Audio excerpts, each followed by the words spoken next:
aftermath of 9/11. We did some things that were wrong. We did a whole lot of things that were right. We've taken control of the oil in the Middle East, the oil that we're talking about. Talking about the significance of the passage of time, right? The significance of the passage of time. So when you think about it, there is great significance to the passage of time in terms of what we need to do to lay these wires, what we need to do to create. We choose truth over facts.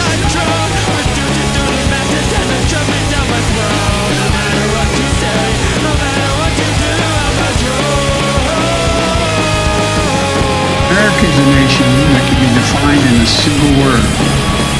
The foothills of the Himalayas. Television. See what people are saying. We are fighting Satan himself. Journalists, ask them the question. Ask them. Ask them. Ask them. Agreed that everybody wants to stay inside this. Anyway, my time's up. I'm sorry. America's dead. And we're back. And there's a black screen. There it is. What's up, buddy? Hey? Oh, shit. Am I lagging or are you? Damn, that took a minute. Wait. All good? Holy shit. Okay. Yeah. That was weird. Is that the Storm CIA hacking again? Might be your CIA or my CIA, I'm not sure. Anyway, everybody, welcome to another edition of Politically Homeless. I'm your host, Snowhimbo. This is my co-host, Big Mad Crab. And holy shit, do we have a show for you today? This is a fucking doozy. It's more than a doozy. This is a twozy. I just made that up on the spot. A twozy because there's two. Let's get into some of the advertisers. This came across yesterday, and this is pure Elder Scrolls. We're going back to the Elder Ages. Oh shit! Yeah. We're going back to the medieval era. Yeah, they're using catapults.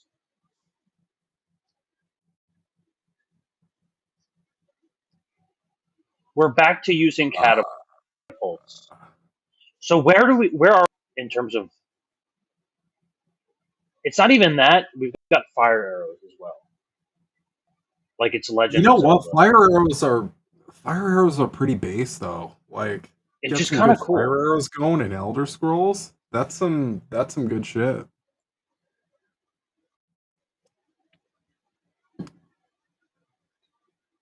Yeah, let's get into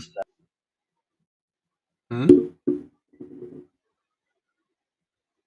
This just happened a couple hours ago. Can you explain to me how this happens? Let's see.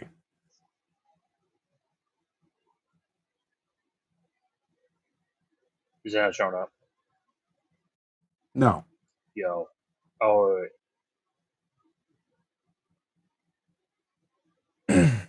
All right, let's see. Dude, it's being so laggy.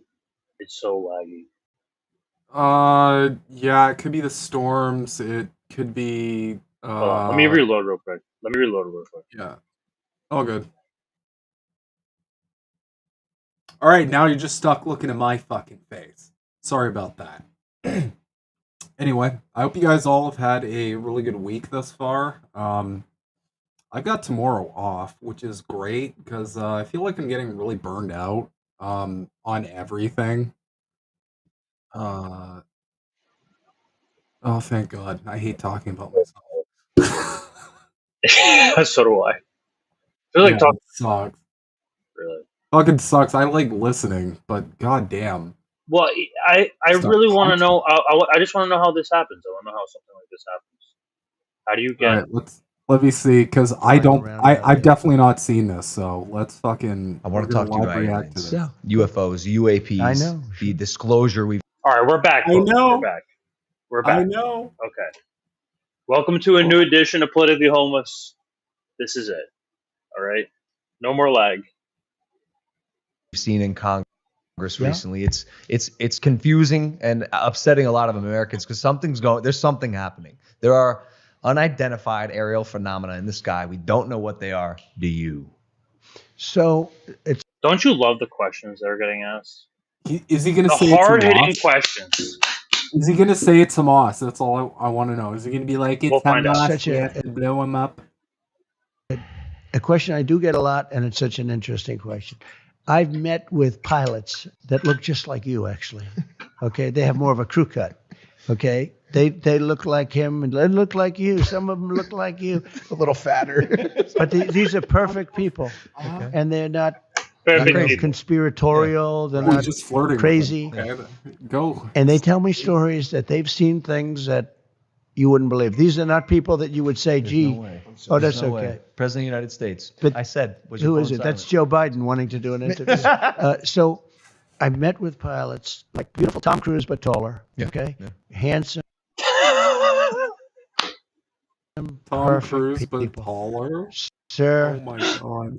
He's got a taste. You can tell he's got a type. He's describing it to you right now. There was something. Yeah, he there definitely that is was a type. round in form and You can going definitely tell he things has that a type. You wouldn't believe. These are not people that you would say, "Gee, oh, that's No way. okay." President of the United States. But I said, was your who phone is it? silent? That's Joe Biden wanting to do an interview. So I've met with pilots like beautiful Tom Cruise, but taller. Yeah. Okay, handsome, perfect people. There was something there that was round in form and going like 4 times faster than my super jet fighter plane. And I look at these guys, and they really mean it. Yeah. And am I a believer? No, I can't say I am. But I have met with people that are serious people that say there's some really strange things that they see flying around out there. Is he wearing What a guy. concealer? Like, I know we joke about Orange Man, but He has like, the tan on his face, yeah. I think he's wearing concealer. Cause like, why doesn't it like go at least to like around the hairline? It's so fucking weird.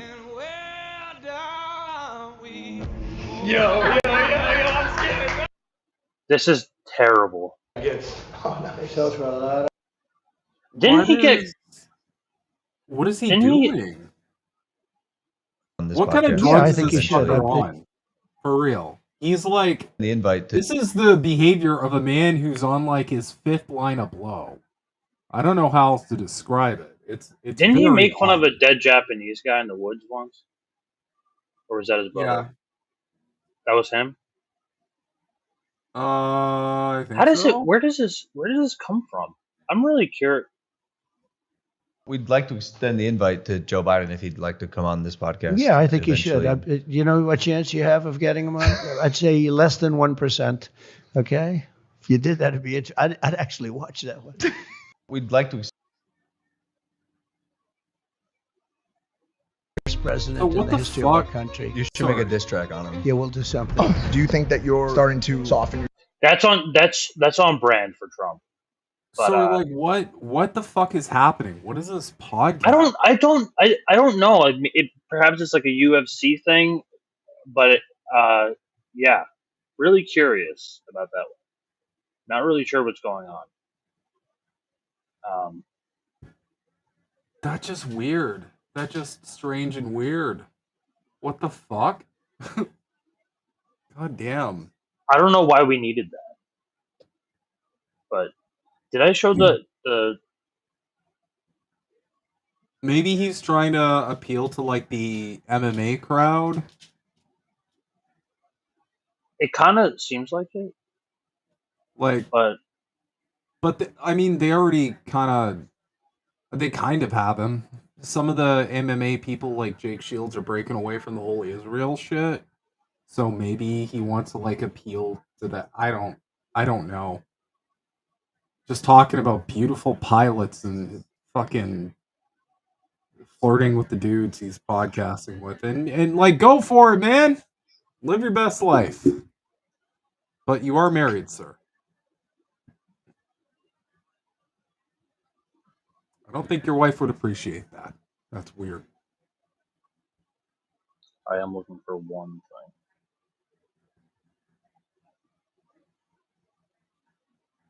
thing. Yeah, What was it? I don't know, man. Trump acts really weird in like the intimate. It's almost like he doesn't know what to do with himself in those like intimate interviews of like where it's just like one or two people, as opposed to like in those big crowds where he can just like monologue about himself for like hours and hours.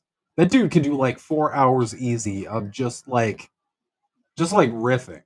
He's very good at improvise. Like he might be the best. I don't know. I don't know anybody at Second City who can pull off that shit.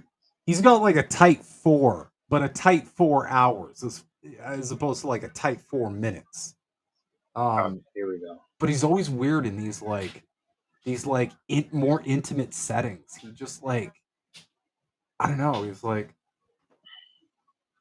So how do we feel about the likes disappearing here on Twitter? So my original hypothesis that I tweeted about with this is that I think Elmo is just like tired of getting fucking ratioed, but I think I'm it's not gonna deeper lie. than that. Yeah, I think it's a little deeper than that too. I can. It's to hide his furry connection. His furry collection. No, it's real. That's real. 1 second. I think I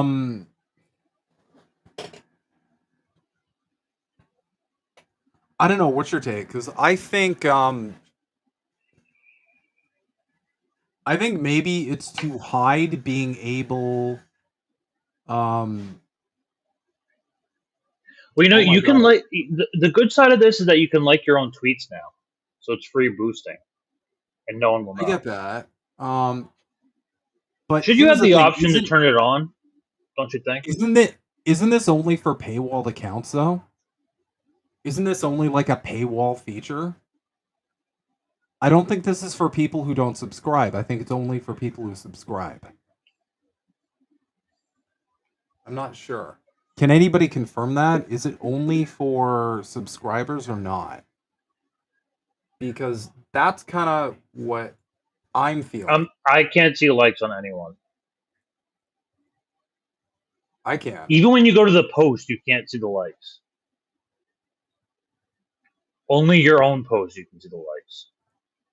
No, I can see likes on everybody's shit. Hold on. Let me try something. No, even on check marks. Okay. So, wait a minute. Does this track? Does any of this track? I don't do social. It's to hide his porn connection. I'm not gonna lie, man. I'm still seeing likes. I'm in Canada though. Is this just for the States or? Because I'm still seeing all. Maybe yours didn't kick in yet. Maybe you get a late update. Maybe you get a chill like Canadian update. What if it is only United States? Is this a psyop? Could be. I mean, maybe it's to hide people. Maybe you can turn them on. Maybe it's to hide people finding. Hold on, let me look. Privacy and safety. You can see everyone's. You can see everyone's thing. Likes. What? Yeah, I can't see anyone's like. Can you share your screen? Share your screen and show me. Sure. I don't want to make anybody feel bad with the amount of like notifications I'm getting. I am very popular. Everybody loves me. It's just one. Okay, so like, look, I'm gonna refresh. Like, I can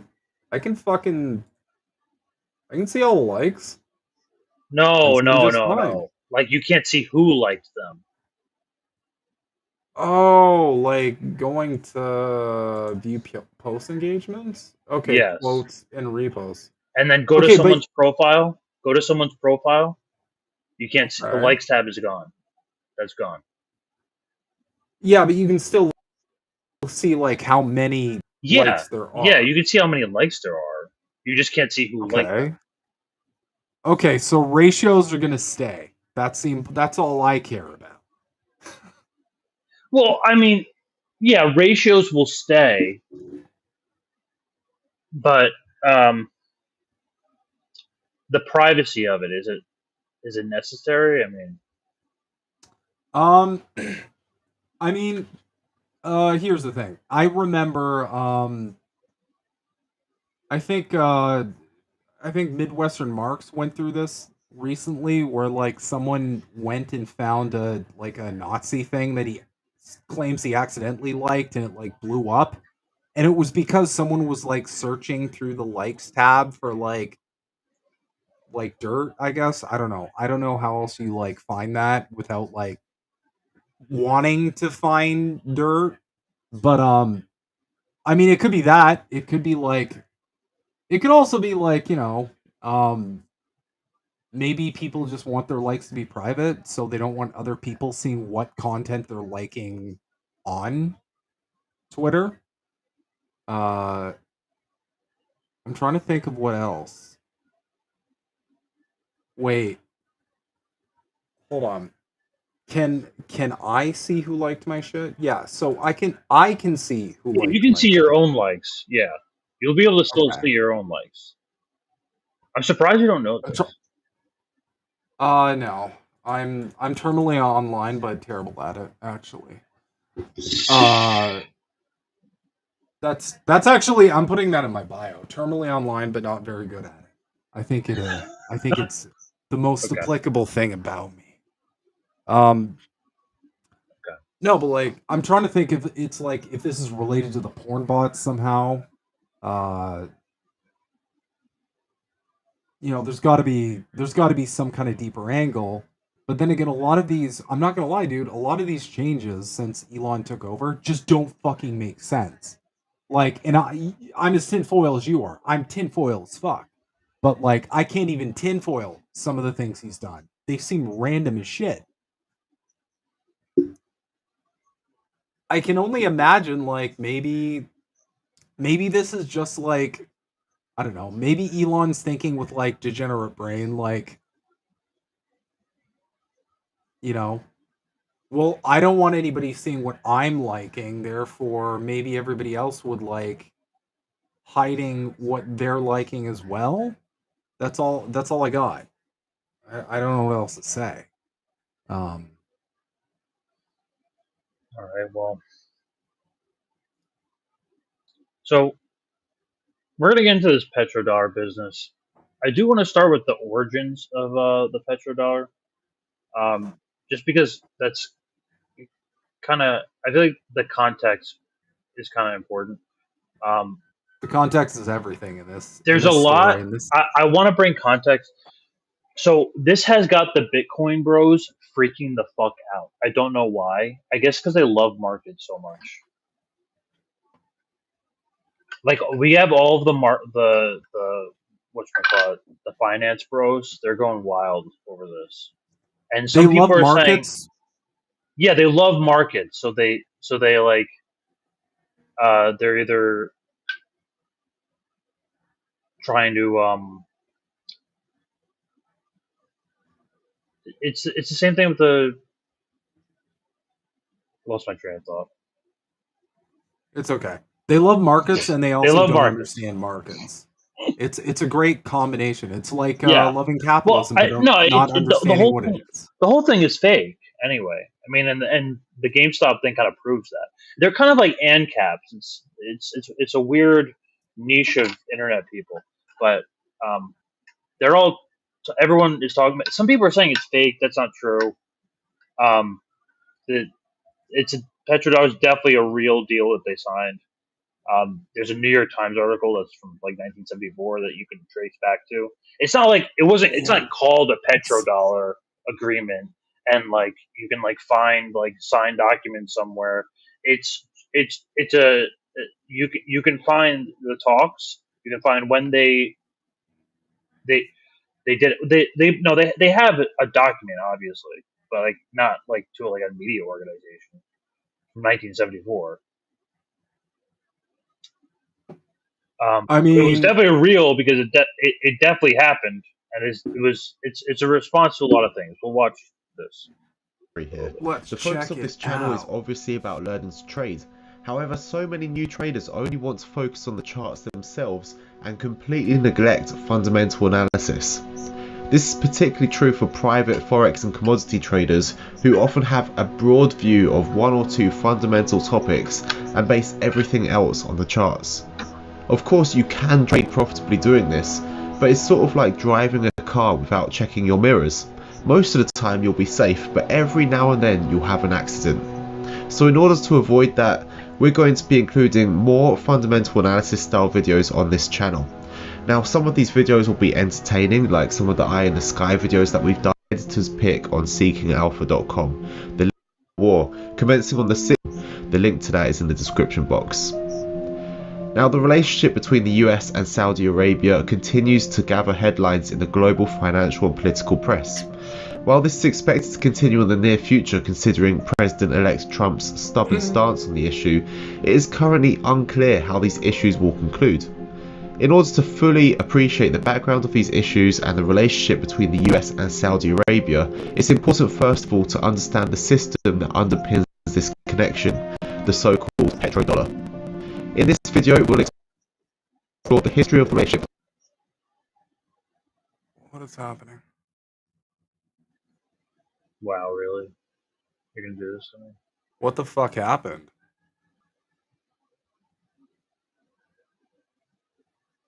It's lagging the fuck out. God damn.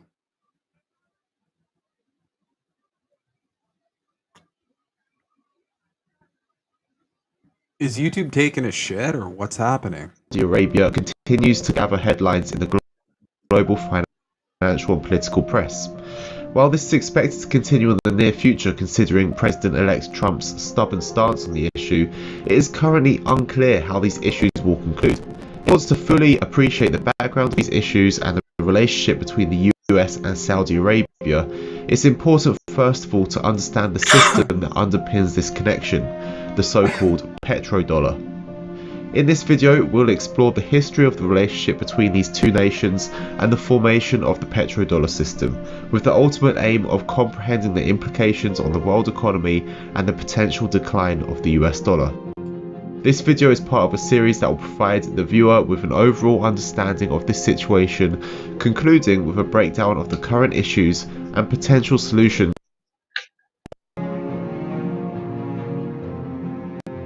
The fascinating origins begin with the Yom Kippur War, commencing on the 6th of October 1973, when Arab countries, including Egypt and Syria, launched an attack on Israel on Yom Kippur Day,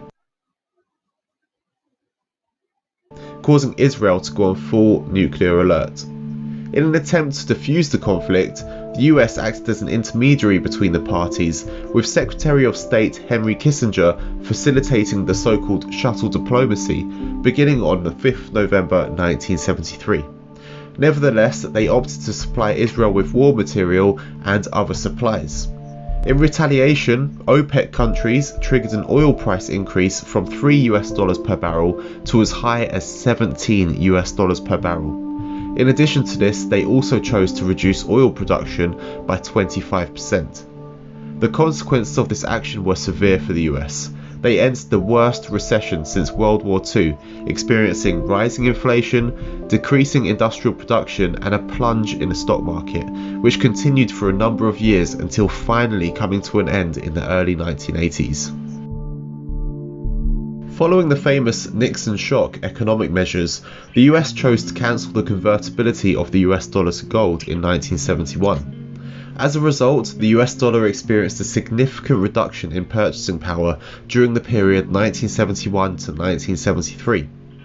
Interestingly, prior to this decision, economist and Nobel Prize winner Milton Friedman warned President Nixon that the gold price could fall to as low as $6 per ounce if the US went ahead. In fact, the gold price rose madly from $35 per ounce in 1967, the fixed convertibility price, to as high as $135 per ounce in 1973. The weakening power of the dollar severely affected the accounts of the OPEC countries and provides them with further motivation to increase the oil price. the oil-producing countries of the Arab world decided to use their oil as a political weapon. They will reduce oil production by 5% a month. In addition to this, a further issue became how to motivate these countries to actually hold US dollars, considering it had now become a fiat currency and was in a state of losing value. With the situation worsening, the US began to devise a range of policies to address the situation, including a military solution. Unofficial accounts towards the end of 1973 reveal a scenario under which the US were preparing for a military invasion of Saudi Arabia. A military operation To secure the oil fields and avoid disruption of supply to the West. At this point, there were multiple issues to be addressed, including neutralizing oil as an economic weapon, influencing OPEC's decisions, where the Saudi are the most relevant party, so that they do not undermine and disarticulate the world monetary system, and avoiding the Soviet Union from taking advantage of the strained relationship and expanding its political, ideological and military influence over the Saudi kingdom. In March 1974, the situation began to improve. OPEC lifted the oil embargo and the US took this opportunity to redesign an oil policy, one which could achieve the goal of normalizing the political relationship and avoiding further oil strains. This diplomatic option began to gain traction, and in July 1974, Kissinger sent the newly appointed Treasury Secretary William Simon, named the Energy Tsar and a former Wall Street investment banker, and his deputy Jerry Parsky on a secret mission to Saudi Arabia to broker a deal. The deal would involve persuading the Saudis to finance the increasing US deficit with oil profits, and unofficial sources reported that the mission was desperate and the US president was not willing to consider failure as an option. The deal that Simon offered was simple. The Saudis would agree to price oil in dollars and to reinvest these dollars into US Treasury securities and Eurodollar deposits in US banks. In exchange, the US would commit to take steps to stabilize the exchange value of the US dollar and agree to sell advanced weapons to the Saudi kingdom. Weapons that, according to some accounts, were the result of the massive overproduction triggered by the Vietnam War and that the US were eager to place. and committing genocide in Yemen, too. There's also a little known additional piece. US banks would use the petrodollars as loans to emerging markets in Latin America, South Asia and Africa.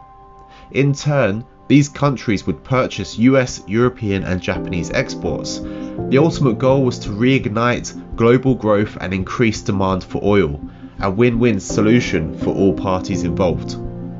With these deals being made, the Saudis strongly demanded a non-disclosure clause.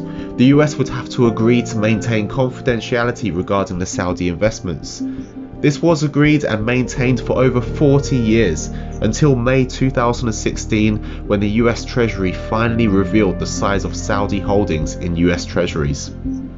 However, the official figure for these holdings could potentially be misleading, since it also ignores the US Treasury securities owned by Saudi Arabia but held by offshore intermediaries in the Cayman Islands and other offshore banking centres. While the deal appeared to have been made, there were several problems in the implementation. The Saudis are notorious for delaying in decision making, and in this case they chose to vacillate and not commit immediately. They wanted time to consider alternative mechanisms for oil pricing, such as gold for example.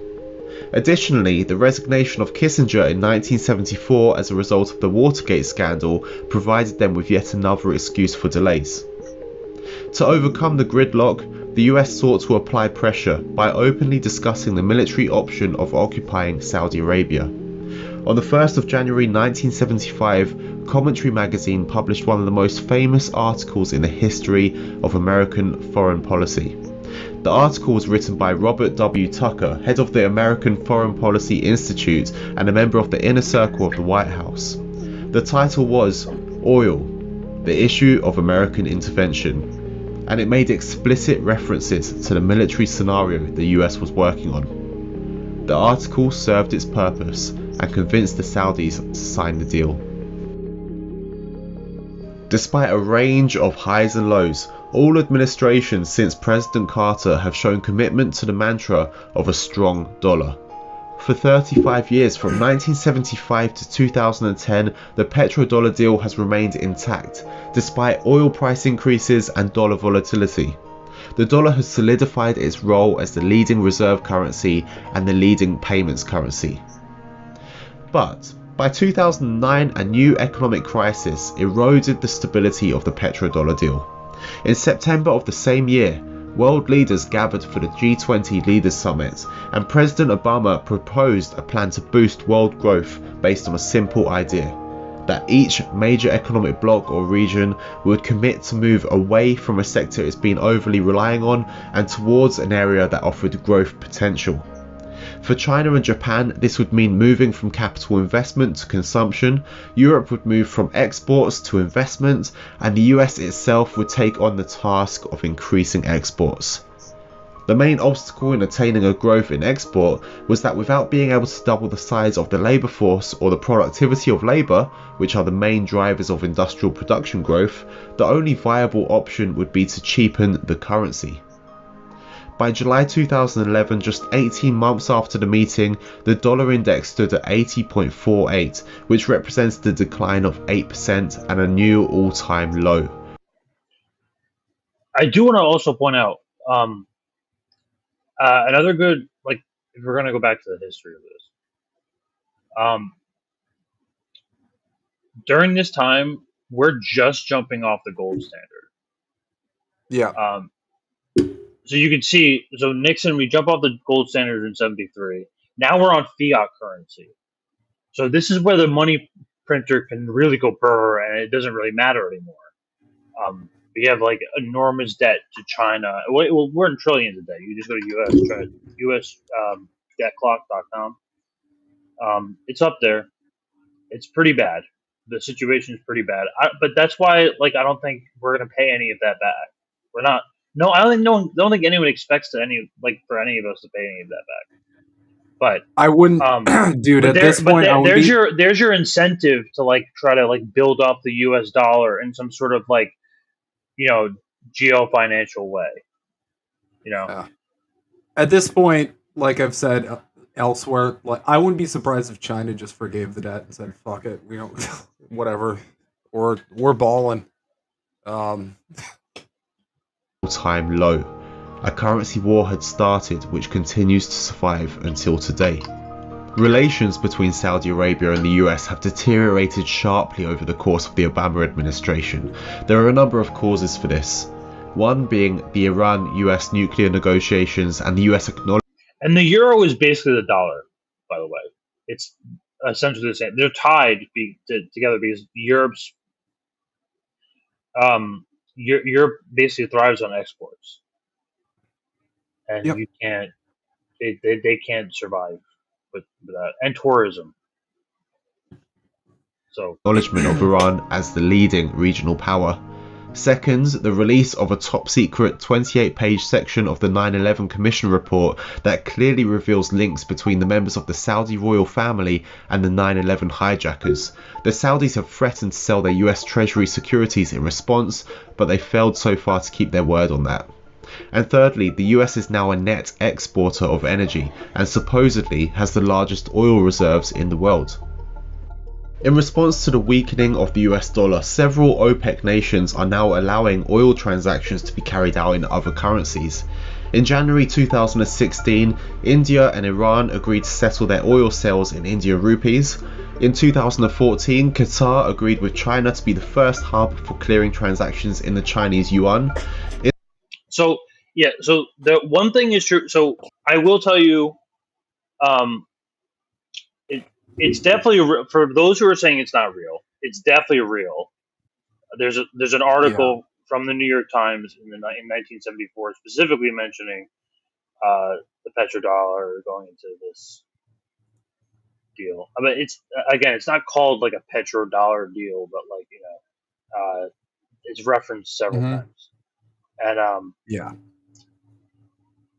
and here you can already see that it's not like an all exclusive deal. Like, it's pretty exclusive. Like, most of the dollars are sold in United States currency due to that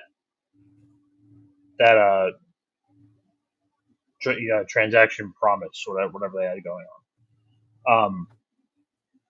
The petrodollar can be built up. You can build up your fake financial fiat currency from that. Then they get their military production, and the Saudi and U.S. relationship was already starting to crack. And at this point, they're already like selling, and they're not selling like a lot, but they're, some in yuan, some rupees. So this started back 2009, 2008, 14, and this is just the small cracks before it really starts to take In off. December 2015,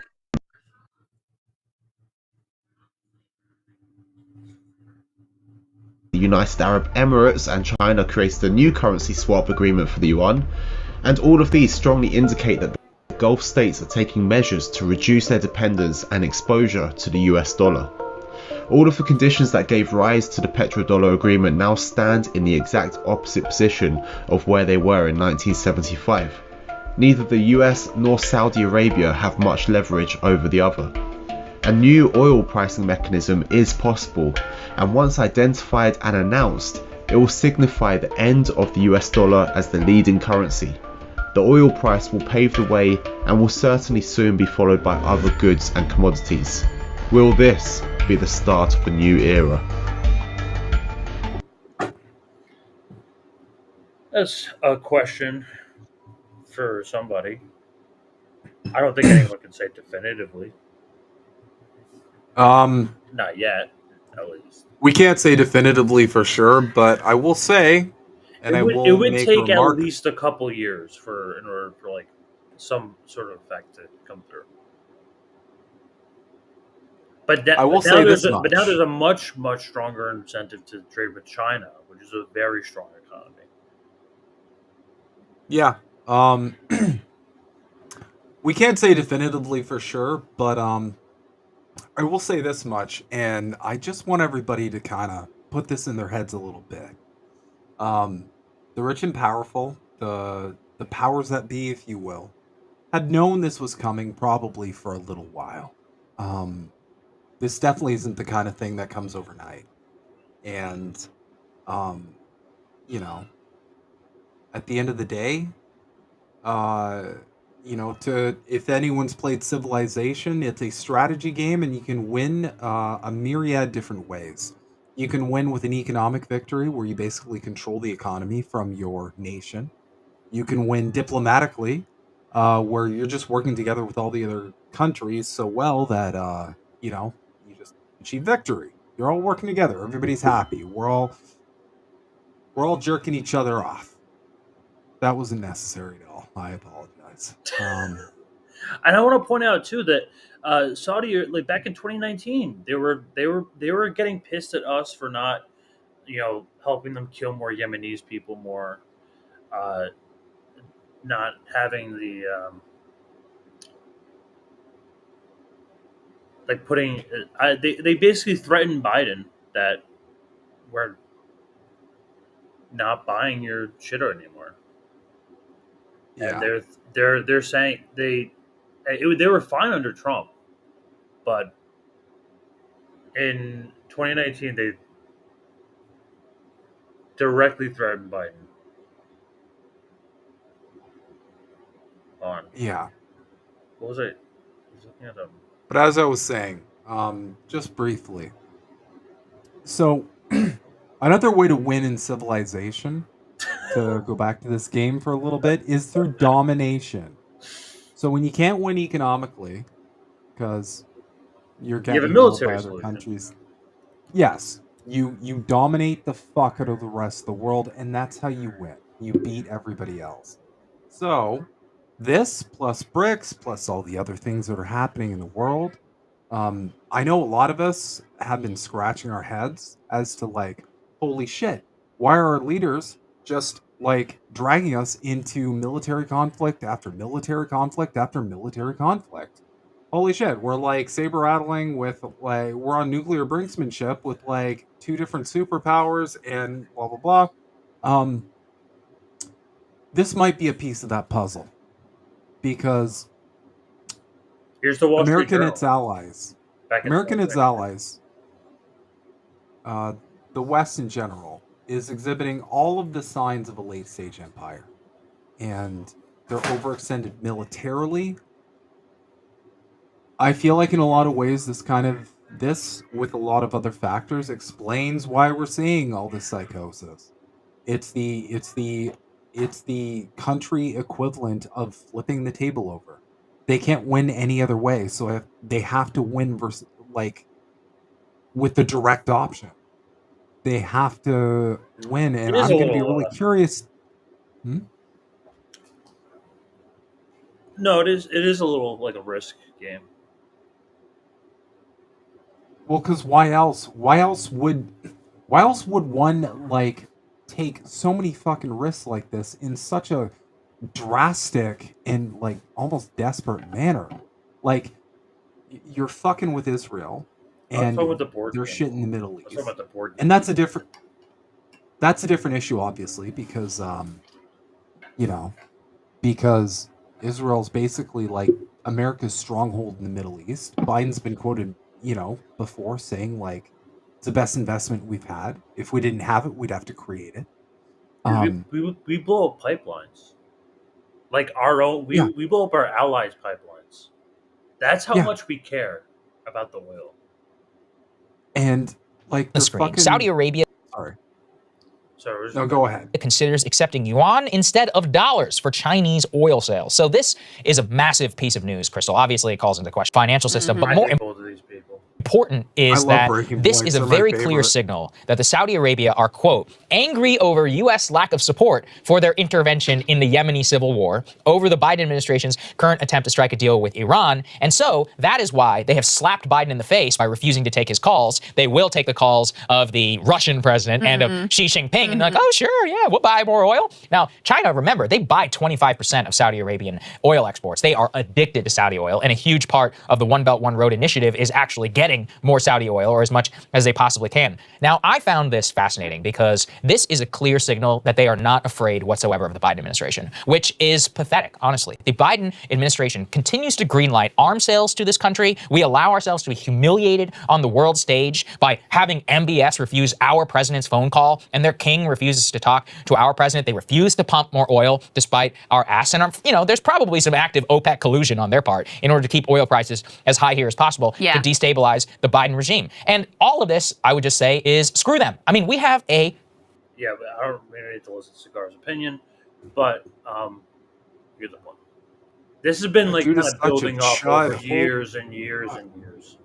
Yeah, he's a Hudson Institute. He's a Fed baby.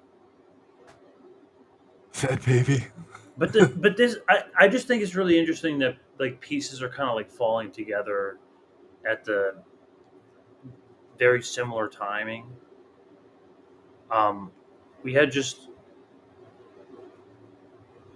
last week actually. We had the Russian Economic Forum, and Putin announces a new payment system for BRICS, which is basically like I'm assuming they're kind of like their Bitcoin. Based. Sorry, that was a knee-jerk reaction. I'll wait until the video ends. No, I mean it's all in Russian, so it's like system free from political pressure, abuse, and external sanctional interference. In this regard, I'd like to remind you that this year, BRICS was joined by new participants, that is, Saudi Arabia, Iran, United Arab Emirates, Egypt, and Ethiopia. With this, the share of our association in global GDP has reached 36%. And the population of the planet has reached 45%. And BRICS has tremendous potential for joining of new participants, and such drive of stakeholders from different continents can only be welcomed by us, and will support it. So this is de-dollarization and happening in real time. I mean, the Saudis are in BRICS as of February this year. So Okay, so I withheld my opinion until I watched the video, and I gotta say, based. Sorry, I didn't change. It didn't change. The language here is very. I mean, listen. A lot of these payment systems are literally starting to like block people or ban them because of so-called like political pressure, where it's like, and I saw this up here in Canada when the state had banks like freeze the people's trucker bank protest, right? accounts. Yeah, for example. So we're seeing a lot of this like, we are going to block your ability to feed your family if you don't play ball. And I very much understand why why a nation or a coalition of any kind would do this. Because this is a fucking problem. If your institutions are so co-opted and so beholden to essentially the ruling class, that if someone's being a troublemaker, you can just basically tell them like, okay, cut that person off.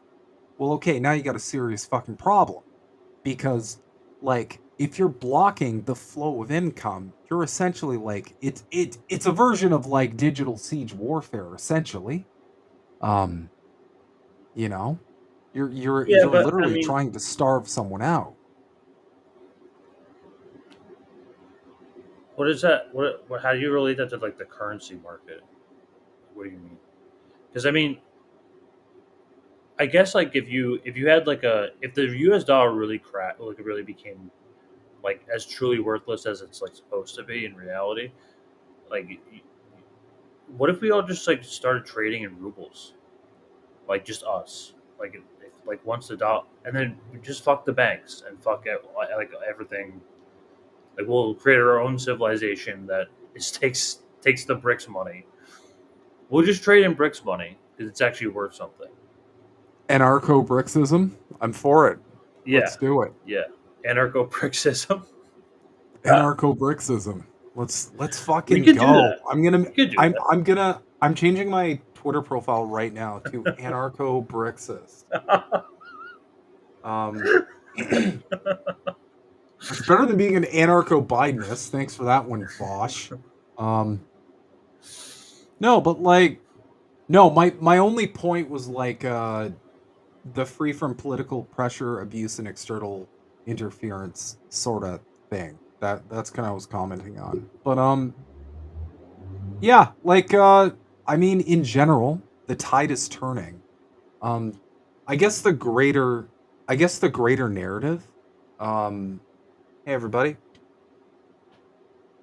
I guess the greater narrative that I'm kind of trying to present is like the reason why you're seeing so much crazy, unhinged behavior from the West in general is because, like, they see the writing on the wall.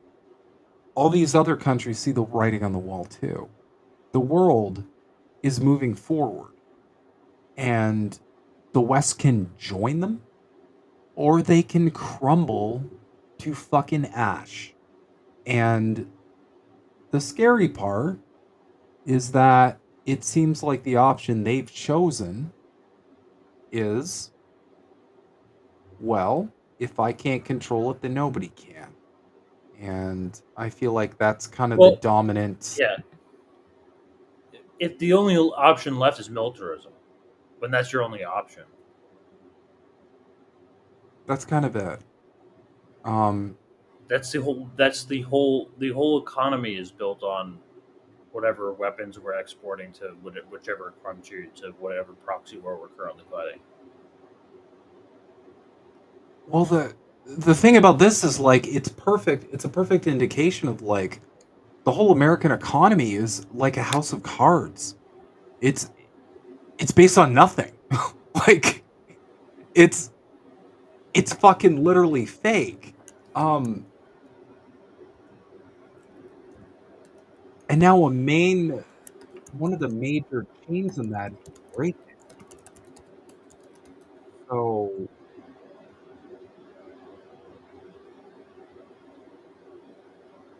God damn. Yeah, and this happened pretty much just yesterday, and this is probably like a lot of like a big response, kind of like a more colliding effect with like along with the Russian warships over at Cuba right now. These aren't an accident that they happened like in this exact same well, time frame. Yeah, so like you're talking banger after banger after banger. Like you're like this is a combo punch to the U.S. dollar, or like at least like whatever the exchange on markets within the oil industry. And like I don't know like how reliable do you think oil is going to be in 50 years? I mean, probably. Okay, like, so like are like is the convertible energy business like really going to be like more empowered by that point? it entirely depends on our actions. Um, you know, there's always this back and forth about nuclear because the argument's always like, okay, well, climate people like this is a solution, and energy enjoyers, energy enjoyers. I don't know what just came out of my mouth, but it happened, so I'm gonna fucking keep going. I'm pro nuclear. I'm gonna move forward with confidence, like the white male I am, despite being dumb. So it entirely depends on like what direction we go in. Like, fuck, there's so many people in the West that are still like, yeah, oil, let's just do oil, oil for the win, blah, blah, blah. But, also, it depends on our technology as well. It depends on solar energy, depends on other renewable energies. And again, like, the world could just accept nuclear. I mean, realistically, That's probably we all know the fear of nuclear, right? Oh, there's an oopsie, and now it's just fallout. But all we need to do is develop our technology enough so that we can effectively navigate and mitigate those oopsies so that it doesn't turn into fallout, and then we've got pretty much the perfect. I know the waste disposal from it is an issue as well, but again, it's not as bad. No, it's not. It's not awful. Still a problem though. But again, you have to always wonder as well about like how much of this like anti-nuclear sentiment, if you will, um, is being pushed from big oil. I'll put it that way. Because I mentioned this with Yeti. Shout out again for holding it down with me last week here on Politically Homeless. Yeti. I was out. We were kind of talking about vaping and how vaping got all those weird propaganda like popcorn lung or whatever the fuck that was, which I haven't gotten despite vaping for a long ass time now. It just magically doesn't happen. Imagine that. That being pushed by big tobacco. It could be How many years have you been vaping for? I've been vaping for about 268 years now. That's crazy. That's insane. No, that's a lot. And no popcorn lung? No popcorn lung. Wow. But being that old, I am also a vampire, so that could have an effect. I don't know how undead lungs react to vape smoke as opposed to normal lungs. No, to answer your question, I started vaping last April. So it's been like over a year. It's been over a year, and I don't have any. Yeah, I don't have any side effects at all. There's nothing that's even remotely affected me in a negative way. I did it to quit smoking, and I have all of the like benefits of quitting smoking, like your smell's back, you don't get winded as often, you're closer to Jesus. Jesus talks to you now. That's the big one. That's what I like about it too. No. Talking to Jesus. No, it's just like when I switched to vaping, it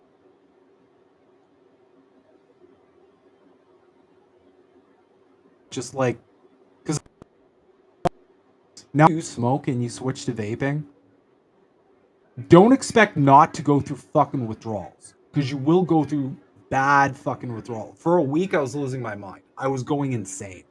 And I was like, okay, this can't be the same as smoking, because like my body is losing, it is shitting and farting and pissing and coming because I'm not smoking cigarettes.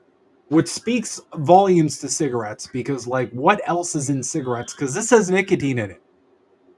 So what is my body withdrawing from? The fucking cyanide? The rat poison? The tar? Am I hooked on all that shit too? So, yeah. I'm just a forewarning if you're thinking switching to what I personally think is a healthier option. As I said last week, like your lungs are only meant to inhale air. So it's not like you're never going to have a perfect solution. You're just supposed to inhale air, that's it.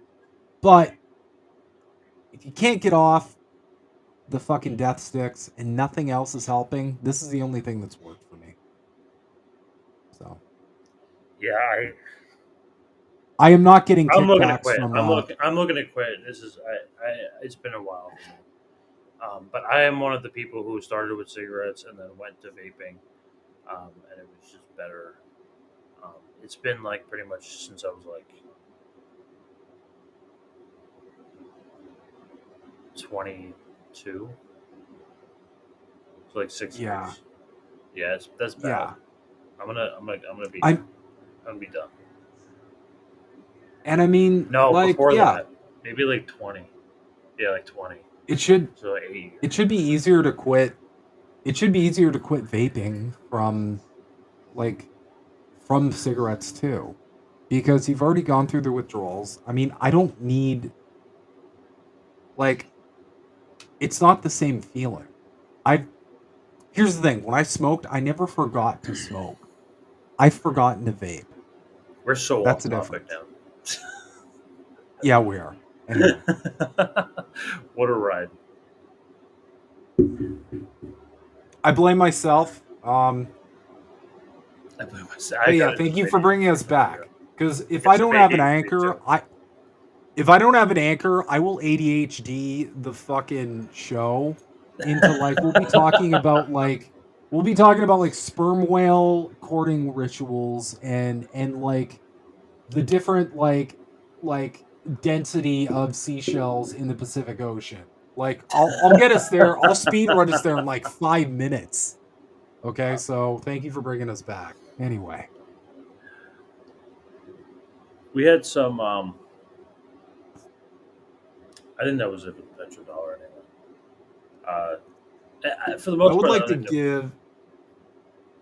would like to give a bit of a closing statement on that. I know a lot of people are really concerned about it. I know some people are scared. And a lot of people oddly aren't mentioning this at all, which I find a little fascinating, if you will. This isn't gonna immediately just result in like the complete, like, you're not just gonna be wandering the wasteland because of this event.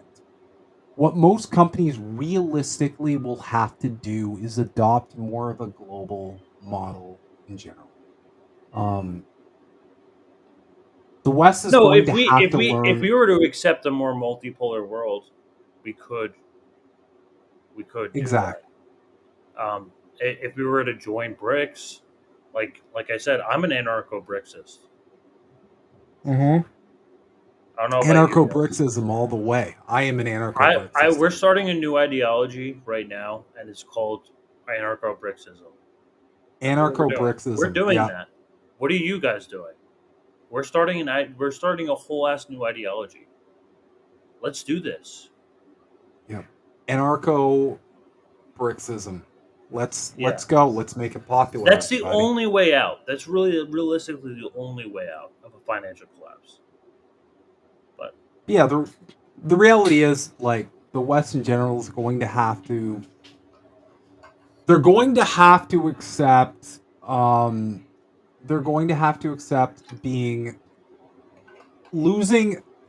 This is going to be hard for our rulers, but they're going to have to essentially relinquish control and actually and for a narcissist, this is kryptonite, but kind of acknowledge all the other powers of the world as peers and have a cooperative sort of stance. If you look at countries like China, the reason they're so successful, one of the reasons at least, is because they're fucking working with other people.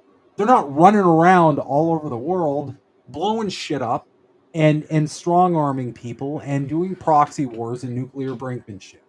Okay? They're actually working with other countries to achieve their common needs. And if you look at the material conditions of the average person in China versus anyone in the West, it's not even fucking close.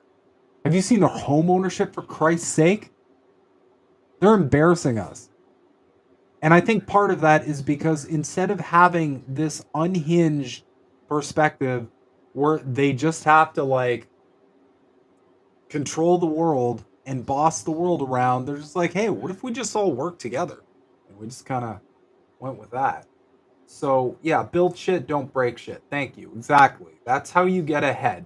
So the West, in the light of this news and other news like BRICS, they have two options. They can either shit their pants and throw a tantrum and just throw out nukes like it's pocket sand, or they can be like, you know what? Maybe we just got to take the L here and we can just work together. Because I'm pretty sure if America was just like, listen, we fucking suck. We want to work together instead of this bullshit anymore. We're tired of it. I'm pretty sure they'd be allowed into BRICS. Although I think it'd be funny if Xi trolled them hard. It was like, okay, but here's the thing, yeah, we're doing the Marxism thing the second you join. Yeah, capitalism's gone. This was a long-term plan all along. We bamboozled the world. Well, not bamboozled. He's spoken about this in depth. Fun fact: no other world leader has quoted Marx and Lenin more than the leader of China. So we have two options. Oh, so fuck it looks like the Azov Brigade has gotten some a little bit more attention recently. This is just a little bit of a flashback 10 years ago.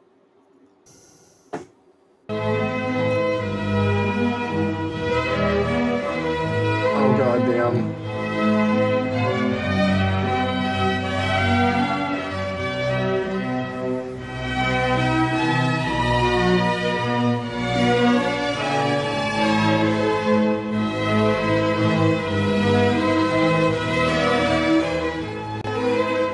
In place of the defiant speeches, the somber strains of Beethoven now ring out over Independence Square. This revolution is moving into a new phase. But amidst the flowers and the children's tributes, flashes of something more sinister. Like, dude, come on. Can you LARP any harder? Can you please go back to the picture? I need to see the picture again. Amidst the flowers. That's right after the roses. Just pause on the picture. New phase. What is that?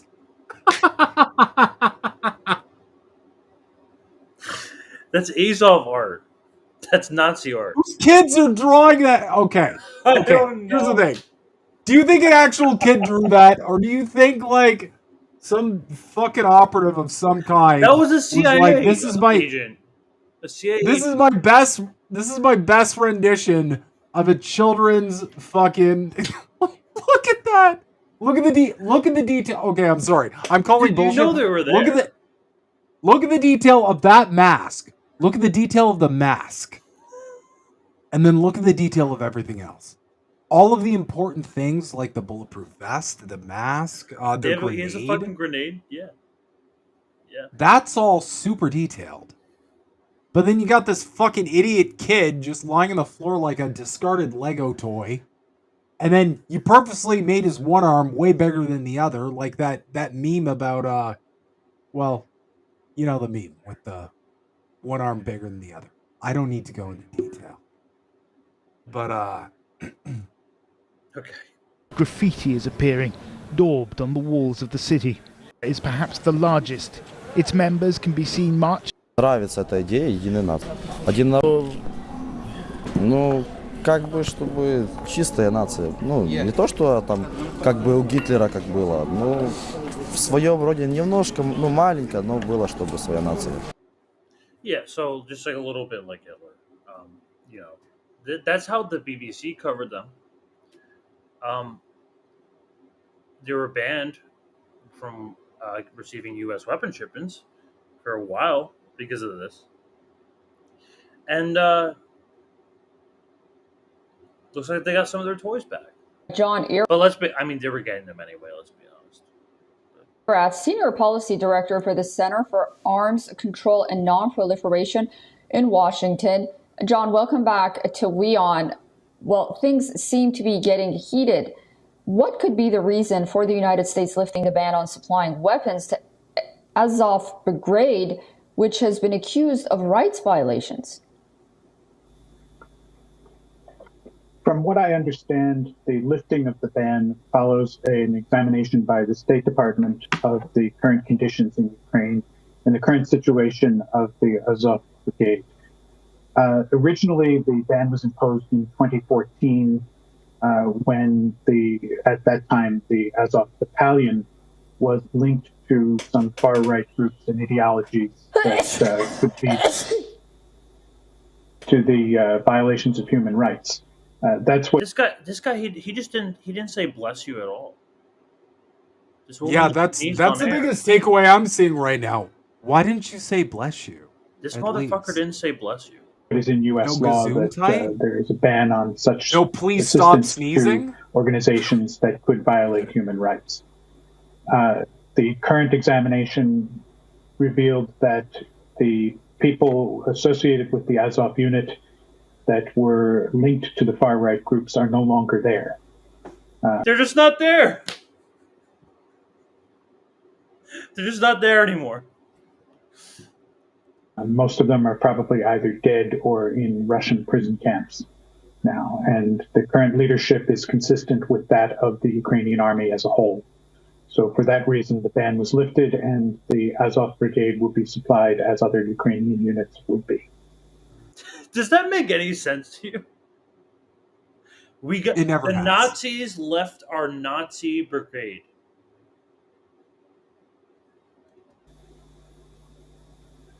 Very interesting. And Moscow is holding its second phase of tactical nuclear drills, which it says are in response to provocations by the West.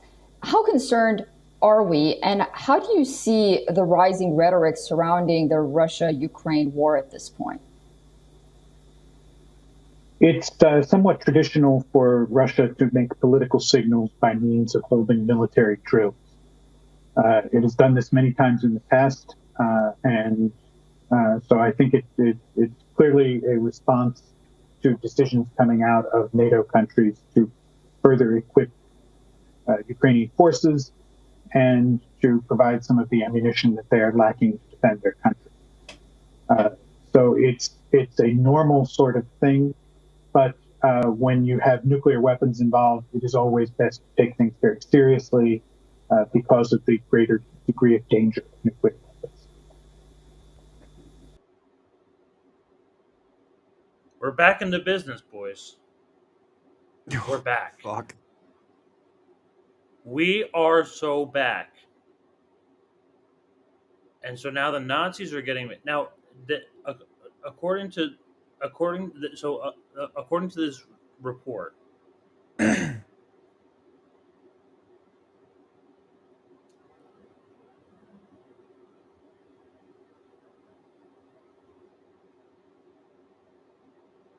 they do some sort of like inspection or they self-investigate. They come in and they're like, oh, Nope, no Nazis here. We got it. The classic. We classic. investigated ourselves and found nothing We wrong. investigated ourselves, found nothing, and they're like the Nazis are gone. They're all dead. They killed all the Nazis. There's no more Nazis here anymore. Working as intended, moved resolved. So let's see how the Nazis react to this news. This is how Ukrainian Nazis react to knowing that they're going to get their weapons back.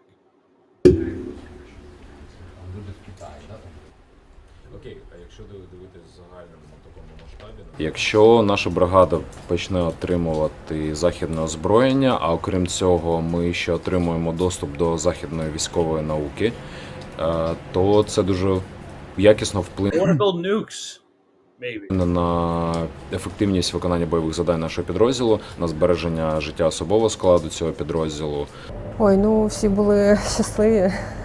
Звісно, всі щасливі, тому що хлопці, я вважаю їх взагалі наймотивованішими в Україні. Тобто у нас прекрасні сили оборони, є прекрасні підрозділи, але так як Азов мені найближчий, в силу того, що там воює мій чоловік, і я багатьох звідти знаю, то вони просто заслужили на це. І пройшло занадто багато часу, занадто багато людей загинули через відсутність цієї зброї, на мій погляд, зокрема в Маріуполі.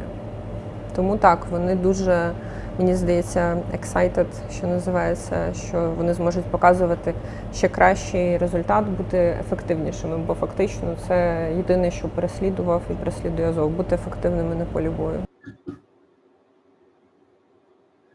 Why isn't her shirt in Cyrillic?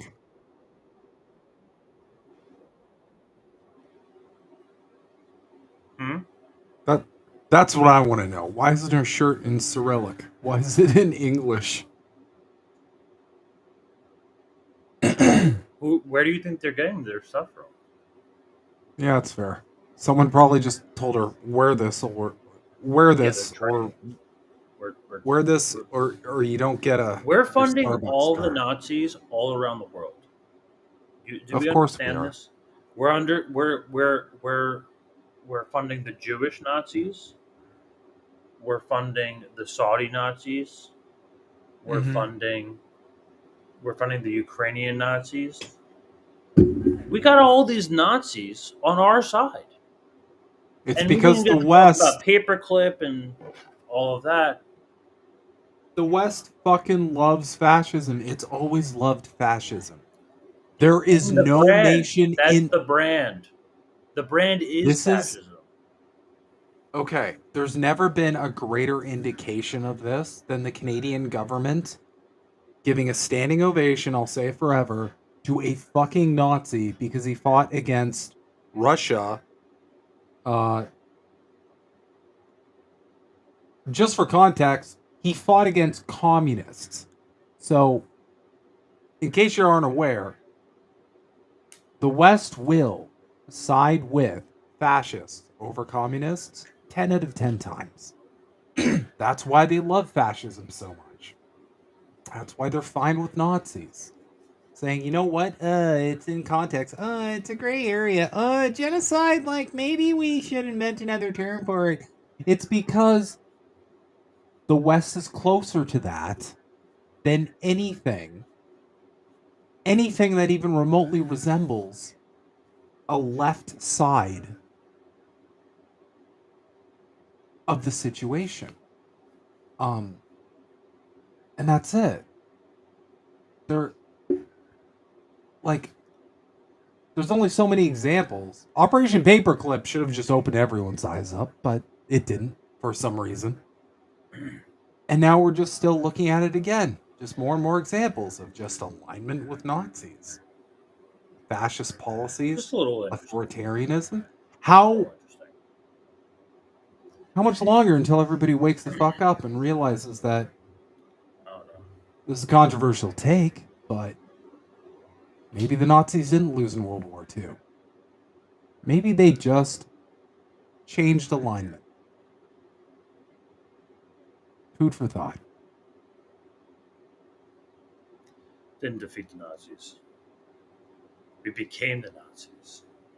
Well, the exporter of Nazis. We grabbed all their guys. We grabbed all their guys. We brought them over. We're the largest exporter of Nazis. That's 100%. If you see everything's a rich man's trick, World War II was completely funded by us too. The Holocaust was funded by Ford and like all these other American companies. Like Hitler doesn't make money out of nowhere, you know. Nope. I think I brought this He up doesn't. before. Yeah. Kevin Spacey made the rounds again. I love that guy. He's a real normal person. When I think of normal person, I think of Kevin Spacey. He's the most normal person I think I've ever seen, to be honest. I really don't understand what led him to do this, but I mean, okay, so he's crying on air, because he rightfully is losing apparently his home and some debts to all these lawsuits that he's facing.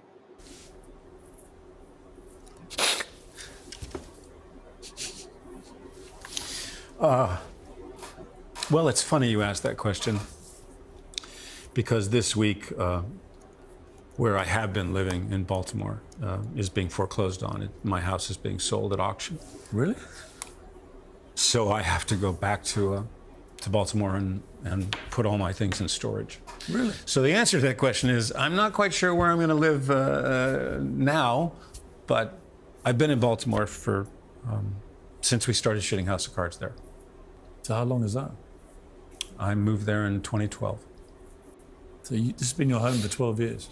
Well, not this particular place, but this place has been my home and Evan and Lucy's home since 2016. Why is it being foreclosed? Because I can't pay the bills that I owe. Are you facing bankruptcy?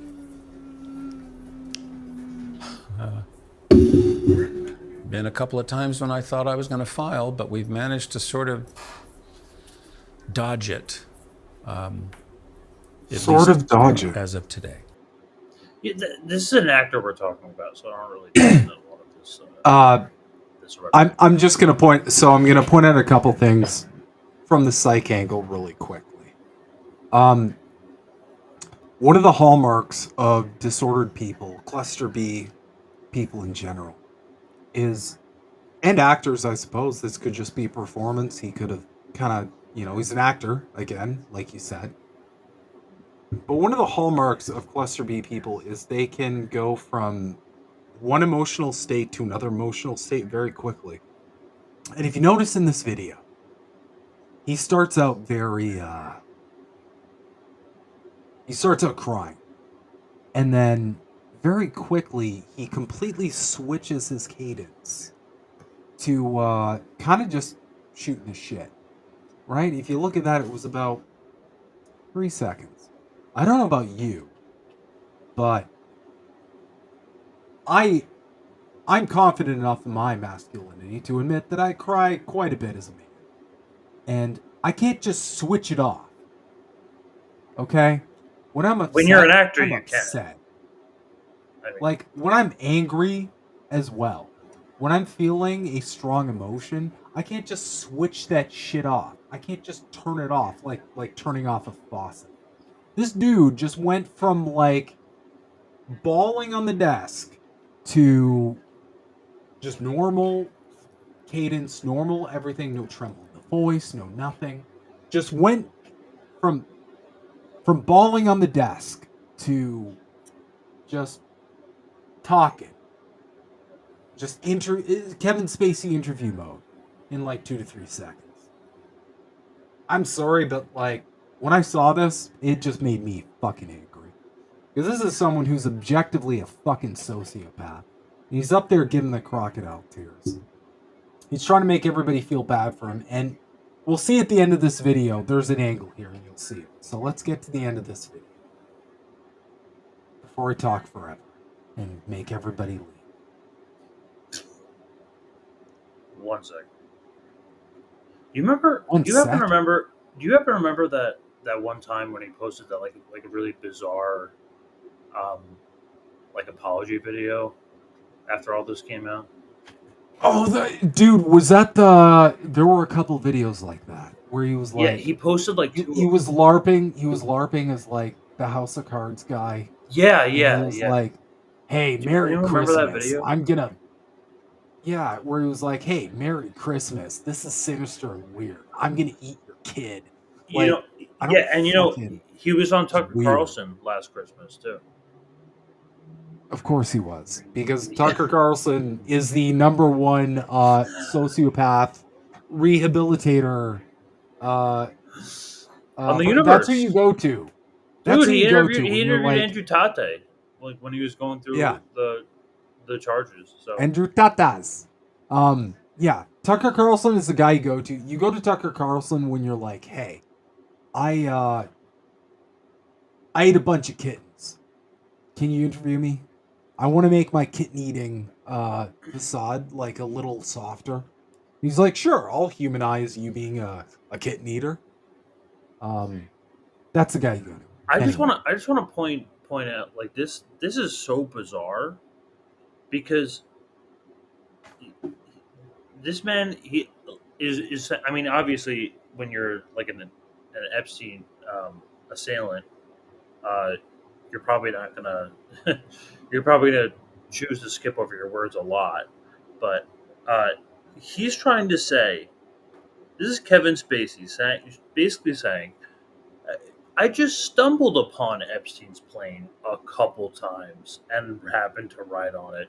Yeah, it was with Bill Clinton and a couple of young girls, but I didn't know any of them. I wasn't Oops, doing that. I tripped and fell into Bohemian Grove. Okay, it's That's an honest mistake. It crazy. happens to all of us. I just In like, 20 I was, yeah. Sorry.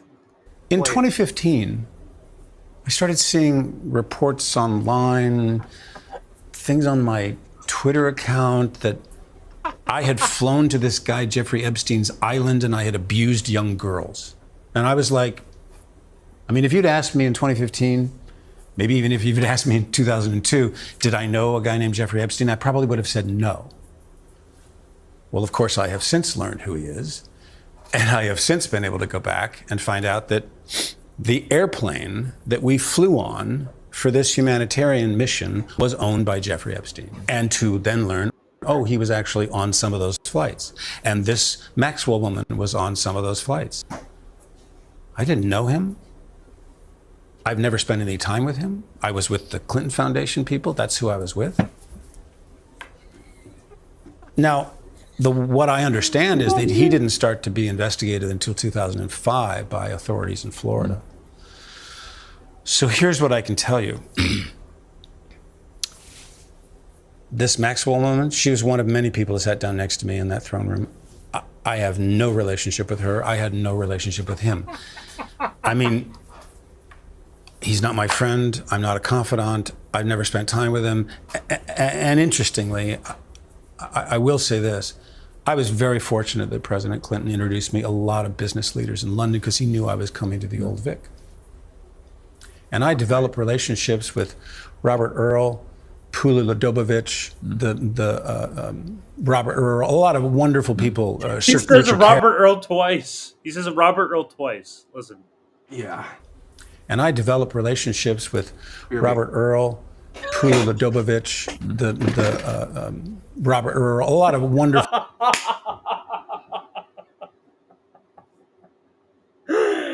Christ. I met a lot of people. It wasn't just Epstein. I met Earl. I met Robert Earl. I met another business guy, and I met Robert Earl. That's it. All right. And I developed relationships with Robert Earl, Pula Ladobovich, Robert Earl, a lot of. Okay, so couple things here. I'm just gonna do a quick analysis of body language based on that photo. Because obviously this piece of shit is full of shit, but I'd love to kind of illuminate a little bit as to why he's full of shit. So he's kind of like, I don't know this woman, whatever. So the gesture she's making with her left hand and that facial expression, that is the most common gesture when you're referring uh you're essentially signaling that you have an understanding of a person. So she's probably mid-sentence here. She's probably mid-sentence. And his body language, okay, is very playful.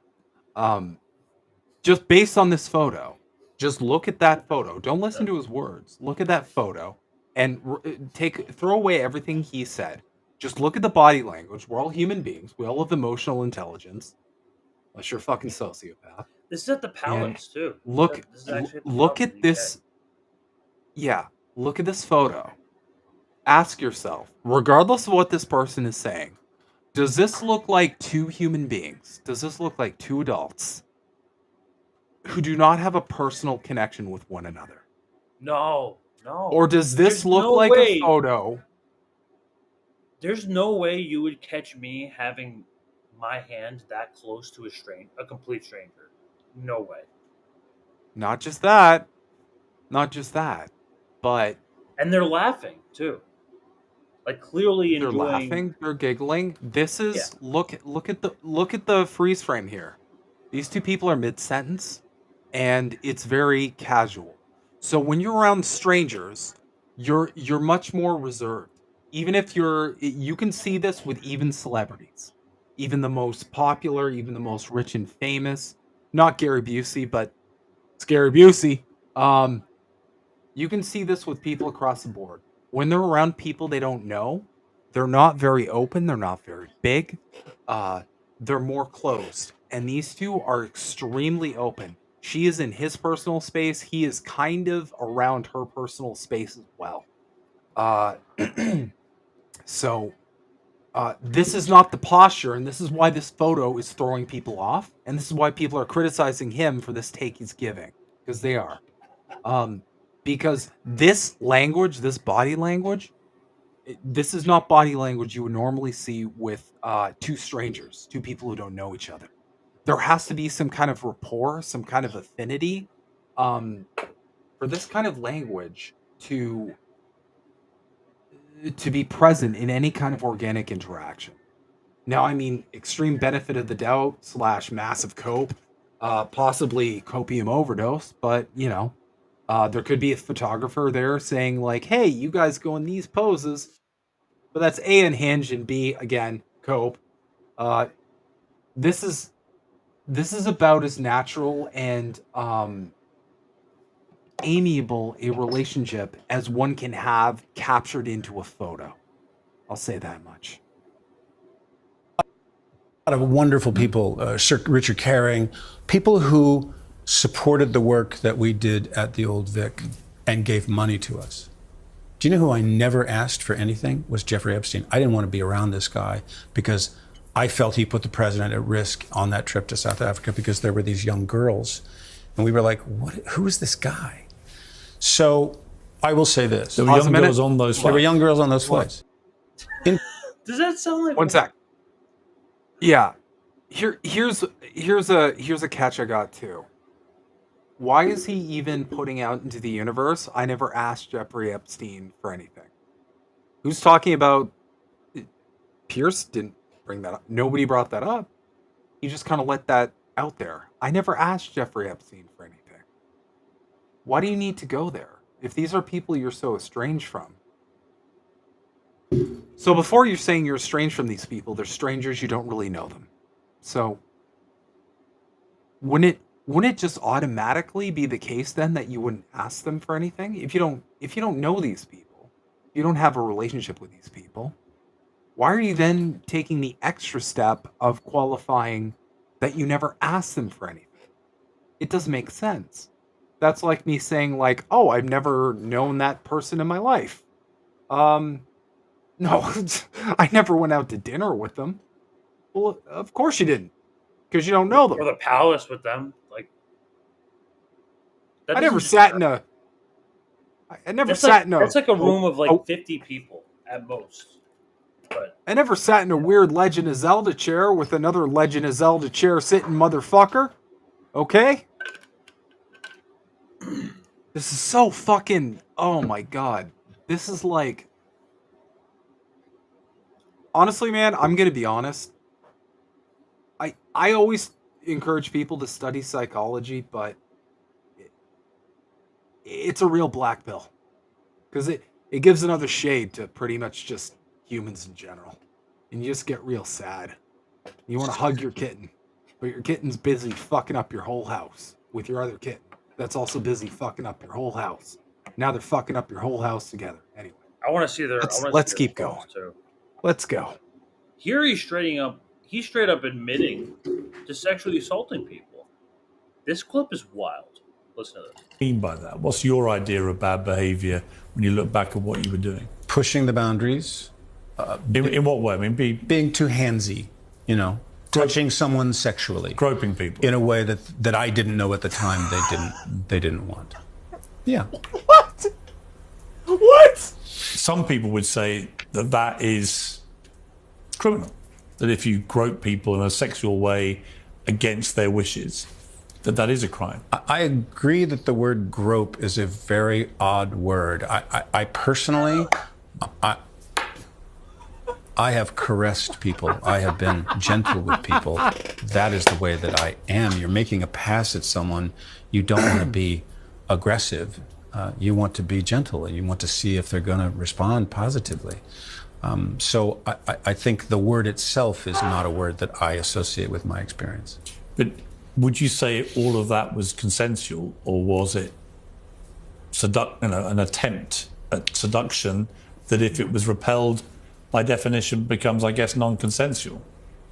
That if you're being handsy, if you're groping people, and they don't want to do it, then they should let you know they don't want to do it, so that you can understand it's non-consensual and stop. You gotta tell me to stop raping you. You gotta tell me. I don't even know where to begin with that. Because he's like, fucking, I'm sorry. Like, oops, I didn't know.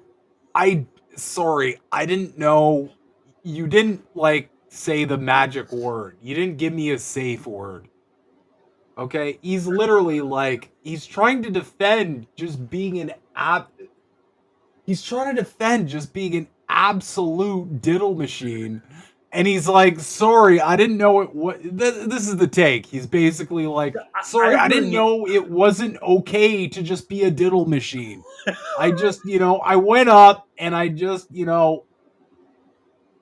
I put it on their shoulder for a little bit, right. and they didn't say no, because I'm Kevin Spacey and they're like the third grip on my set. So, and by the way, look this up. There's a ton of people who are like, bottoms have no rights, Kevin Spacey. That's great. But I'm too sorry. Handsy. He's too handsy. What does that mean? What are you doing? Can I just play this? What again? are you doing to these people? I really want to hone this in. Fuck yes, let's go. Well, I feel like there was a lot happening there. Let's play this one more time. It's only a minute. Boundaries. In what way? I mean, being too handsy, touching someone sexually, groping. Too handsy, touching someone sexually. Okay, there's no gentle way. There's no gentle way to touch someone sexually. If you touch someone sexually, that's not gentle. That is not gentle. First off, you shouldn't be touching someone sexually to begin with, unless you're aware that it's wanted. That's your first mistake that you shouldn't be making as anyone above the age of 5. Okay? That's your first kind of fucking thing here. You shouldn't be touching people sexually if you even have the slightest notion that it isn't invited. In an ideal world, you would obtain their consent, or they would invite you to do so.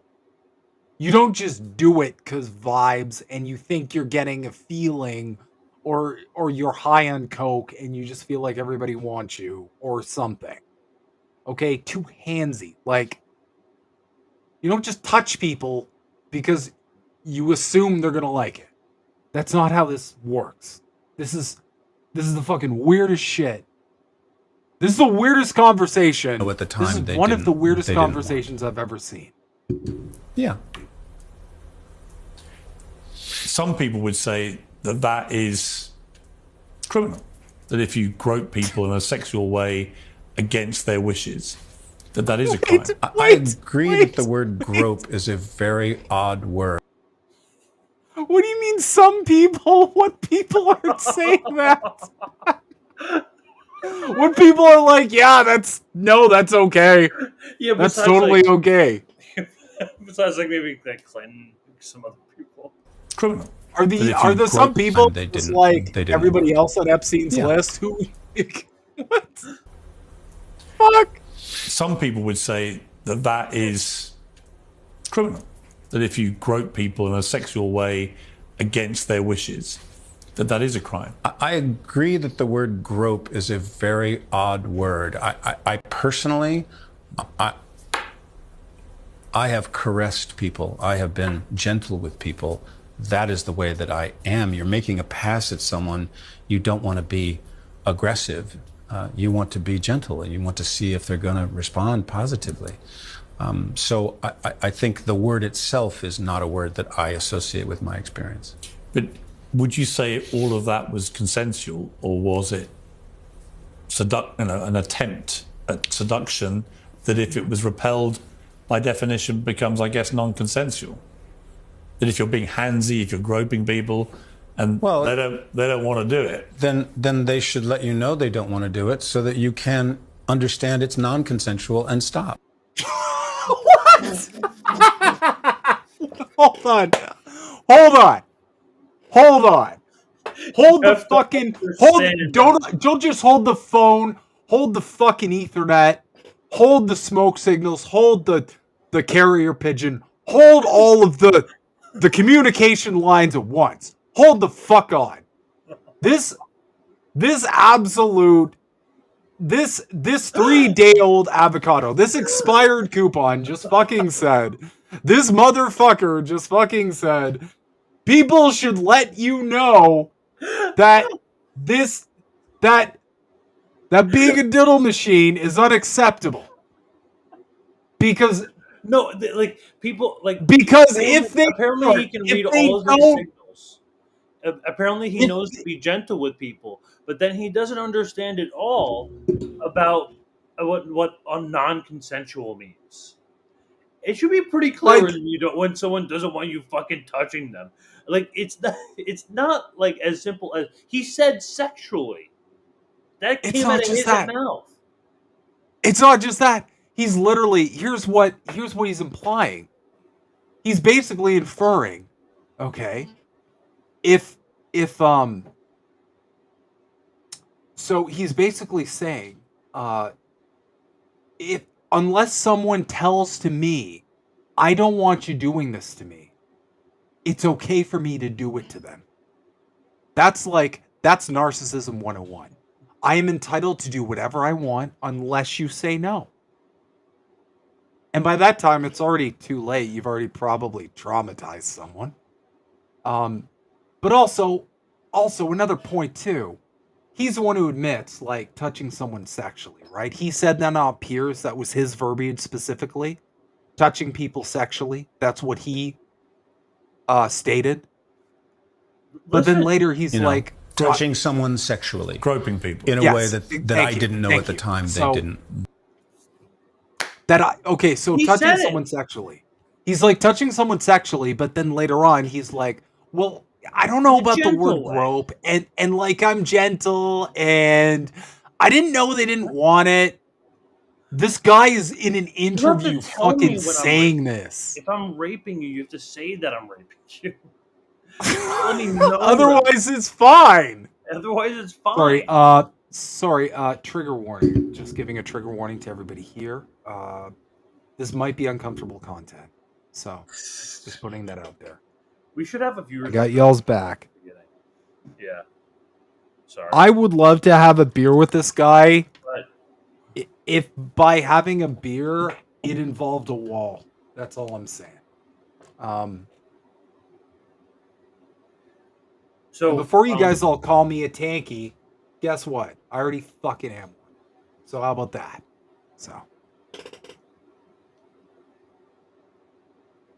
So we had another Epstein associate on Piers Morgan, which happened actually today. This is a little bit more breaking. RFK Jr. on Piers Morgan. And what do you know? They talked about the worm.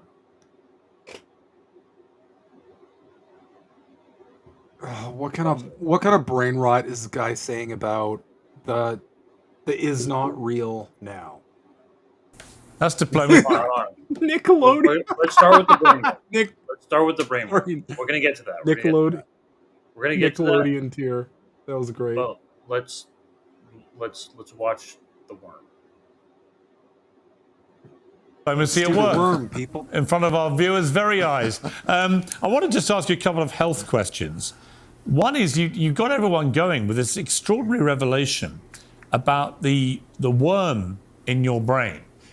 Did you expect the reaction that you got to that? And what is the lasting consequence of that health issue you had? Well, first of all, Piers, are you under the impression that I announced that to the world? I don't think you did explicitly, no. No, I didn't. It was a short discussion in a deposition almost 15 years ago in my divorce. And the New York Times dug that up and, made it, announced it as if it was recent news. It was it was something I discovered. It's interesting. It had no impact on my cognitive capacity. I did have at that time, I was having brain fog and I was having some memory and word retrieval issues that I noticed. Nobody else noticed them. And I ended up getting treated for that. And that was one of the things I discovered during the course of my treatment. But it wasn't something that, was any kind of a threat to me. It's a pretty extraordinary... And by the way, I've offered to do... what? Well, I was going to say, apparently, what I learned... I knew... What I learned during the discussion of this, because this was widely discussed after the New York Times published that article. Yeah. I learned during that discussion that 1 billion people in the world have that particular parasite. Really? So, it's very, very widespread. Yeah. I saw it! It was big! It was all wiggly! And it ate everything! That's horrible! It was an Alaskan bullworm!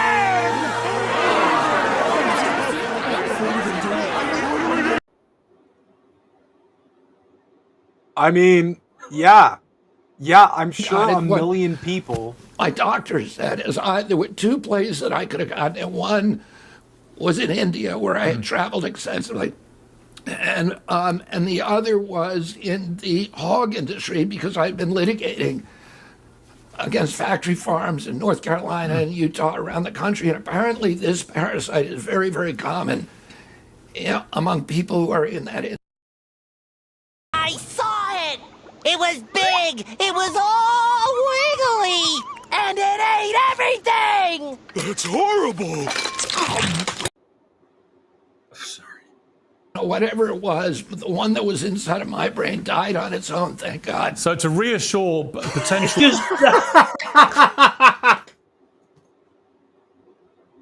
It died on its own.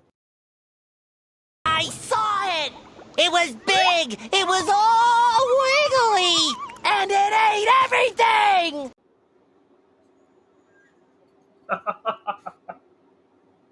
Okay, so hold on. It's gone. It's gone. Wait. Am I understanding this correctly? Let me know if I'm off base or I'm just being my normal dumbass himbo self. He's saying it's possible he got the brain worm from litigating the pork, like a case for the pork industry. Did I just Did I understand that correctly? Is that Yes. the tie he's He making? got it from a hog farm. He just said that. Okay.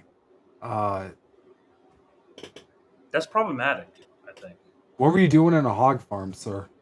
How do you get the worm? He said environmental case against factory farms in North Carolina industry because I've been litigating, and the other was in the hog industry because I've been litigating against factory farms in North Carolina and Utah around the country. And apparently this parasite is very, very common among people who are in that industry. So I don't know where it came from, but whatever it was, the one that was inside of my brain died on its own, thank God. So to reassure potential voters, there is no remaining worm in your brain.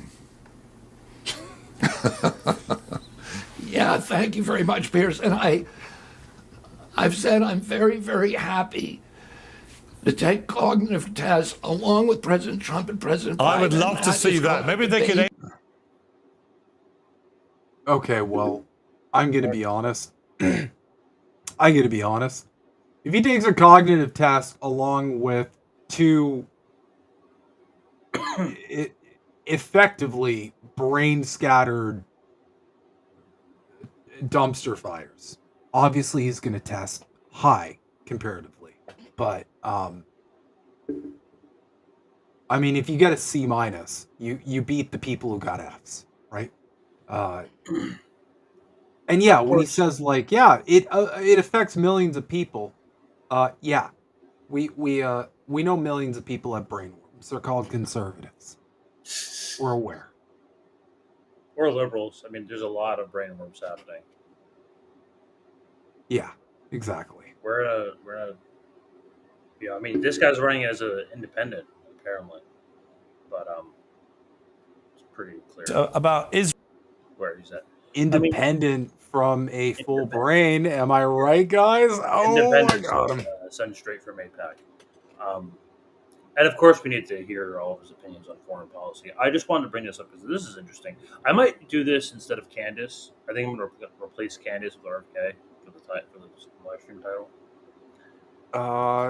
So, I mean, I just want to do a. Okay, yeah, we can watch that one at the end. Actually, we'll watch that one at the end. But listen to this. This is how he. So, I think all wars are bad. I don't think there's a such thing as like a just war. But like here, listen to how he can differentiate his stance between Ukraine and Russia, and Israel and Gaza. When there's clear oppressor and oppressed, he knows about the 2014 the Maidan coup, all the Russian-speaking Ukrainians that died. Yeah, and don't think for a second that he knows doesn't about know that. the history. Don't think for a second that this motherfucker does not understand at his advanced brainwormy age that he hasn't at least been briefed on the history between Israel and Palestine. He does fucking know it. Okay? He does. I caught what you were throwing there, my dude. Israel and Ukraine, because you've been very supportive of Israel in the war with Hamas, but very unsupportive of America helping Ukraine against Russia. And I'm just curious how you see the ideological difference, because from where I sit, currently in London, but from where I sit, you have a Russian dictator illegally invading a sovereign democratic European country, and that country struggling to repel the Russian invader and desperately needing our help. And America remains the number one help it could possibly have, and we all know that. And so America's assistance to Ukraine may or may not determine whether they can stop a Russian victory. And in Israel, they are attacked by Hamas, October the 7th, horrendous attack. And they're responding and they're trying to get their hostages. And there's a lot of controversy about how they are executing that war. But you're fully supportive of them responding to that invasion on October the 7th. How do you differentiate? I mean, obviously they're different situations, but ultimately it's about... Of course, Piers has to act like a fucking idiot as well. There's no two good people. Like, neither of them are correct on any of these issues. So These are like two stupid fucking brain heads going at each other. No, they know. They both. The way this was framed, I don't like, but I do think it's interesting the way that we can see an anti-war version of Kennedy when it comes to Ukraine and Russia versus he seems to understand that issue, but when it comes to Israel, he just can't figure it out for whatever reason. It's kind of funny how that works. So here's my thing. I think both these people know exactly what they're doing. I don't think either of them are. They're not stupid people. I don't think. I think they're just incredibly dishonest people. They're pretending that these issues, like the war in Ukraine, the genocide, so I'm never going to call it a war or a conflict or whatever the fuck, because it's literally a genocide. That's what it is. You should just use that word and keep using that word until it sticks into everybody's fucking heads, because that's what's going on. They're ethnically cleansing an entire fucking area of people. But, both these people, they know. It's about this. There's no way they just are devoid of knowledge of any of the context or history of why these things are happening. But have you seen all these stupid bad faith conversations? They're always just pretending these things are happening in a vacuum with nothing precluding it at all. It's just a thing that happened, and we just have to talk about the current thing. We have to ignore anything outside of this magical timeline that I've carved out for the sake of my safe opinion on this shit. Fucking both. Sorry. So listen to his answer. It's kind of interesting. The same kind of principle of a people being attacked and then having the right to defend themselves, and America very supportive at the moment of both. Why do you object to one, not the other? Yeah, it's contextual, Piers, and here's the reason. I'm anti-war. I think most of the wars that we fought over the past 100 years were immoral wars. I think the only war that we fought that was actually a moral war was World War II, because it wasn't a war of choice. It was a war where we were attacked. It was a defensive war. We were attacked by an implacable enemy that had declared its intention to destroy Western democracies, Western values, and to conquer the world, to establish essentially a German caliphate that they call the Third Reich.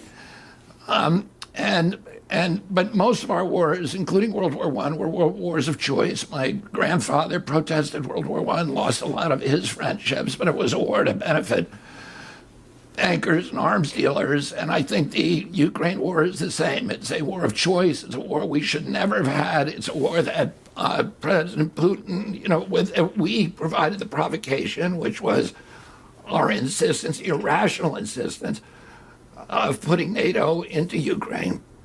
We were involved, of course, in the overthrow of the democratically elected Ukrainian government in 2014, and then we put in our government sympathetic to the United States, which invited NATO into the country, which since 1992, the Soviet leadership, long before Putin, was saying that's a red line for us, and Russia has good reason for that. We wouldn't let nuclear weapons be put in Cuba. I was there in 1962, and this is on his border. It's 4 minutes from Moscow. I would say that this is where there's a slight inconsistency in your moral worldview of these things, because when it comes to Israel, whose leader, Netanyahu, is facing corruption charges, unlike Zelensky, and whose leader authorized payments of billions and billions of dollars to Hamas because it suited him to keep the Palestinian Authority and Hamas at loggerheads with each other,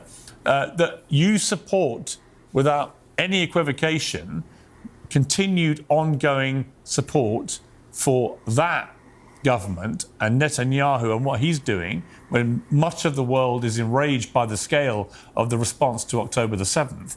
And I would simply say that there's an inconsistency there. You don't seem bothered about Israel corruption or about the billions of dollars being funneled to Hamas to prop them up. And yet that's the kind of stick you want to beat Ukraine with, where the leader is not facing corruption charges. What do you say? Zelensky has plenty of corruption charges. Bro, I'm sorry, me I just gotta answer- ask. How fucking scuffed? Not like active How fucking scuffed do you have to be as a human being when Piers is coming off as the reasonable one in the conversation? Yeah. How fucked do you have to be? It's pretty bad. And some people were like, RFK's our guy. I'm not going to name some big names in independent media spaces, but they were definitely standing super hard for this motherfucker. Okay. So you can see where this is going. Like, this is kind of like he's making a distinction between when wars are good and when wars are bad. I would argue the only good war is a class war. But other than Exactly. that, yeah. So I don't see The only any thing other... the only good war, cough, Jimmy Dore, cough. Thank you. Yep. Yeah. Yeah. Yep. Well, there's still a lot of standing people. for this dude. Still a lot of people. Still a lot of people. Yeah, there's still a lot of people who are like, "Oh, RFK is getting." He's a fucking guys. He's a fucking Fed. Okay, I don't know what else to say. He's like, I love the CIA. By the way, there's CIA in my fucking campaign, and yeah, I don't know. Like, I love Israel. Like, what are you doing? To your first point first, I supported get you're mad about COVID. The attack on Tora Bora to get rid of Al-Qaeda in Afghanistan. I did not support the takeover of Afghanistan. And I think that there was an appropriate response to 9/11, and the U.S. response under President Bush and Vice President Cheney and Rumsfeld was a catastrophe for our country, for the world, for our moral standing around the world, and for our strength. I'm not a supporter of President Netanyahu. I've been a longtime critic of him. I was critical of his judicial reforms. I'm not a co-signing anything for Likud or President Netanyahu. The Israeli government and Israelis themselves are very, very critical of President Netanyahu and absolutely dismayed and disgusted with his authorization of the $1.4 billion payment from Qatar to Hamas and the reasons for he did it, which he was explicit. Well, that now they're going to talk about the corruption charges, but I do want to bring up, back in April, me and Chris were talking about this very same concept, warning about RFK. This is as soon as he releases is a campaign announcement. Have regime change and exhaust Russians. That is completely antithetical to a humanitarian mission. If it's So here he comes again. He's comparing a humanitarian mission, a just war, to like a greed or like imperialist war. Okay, that's probably That language good. is just so. It's just like he's like spent. You know, he said in the beginning, like, we need to show some nuance with this war.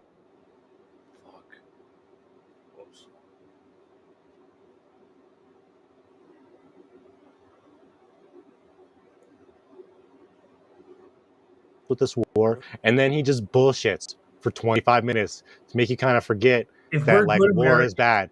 I can find reasons. I'll find a good reason to start a war. I'll find a good reason.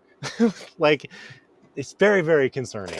So, I mean, that's pretty much what I had for that. It could have went going, but there's like, I think at this point people kind of get the picture that, like, again, it's like the same thing. Yeah. And I remember that because I was in the chat. I was watching that very video with the two of you, and that was one of the hits on the channel. So yep, and it was we are good. demonetized. We are censored. Yeah, and I'd like to thank everybody for. We appreciate it though, but we can.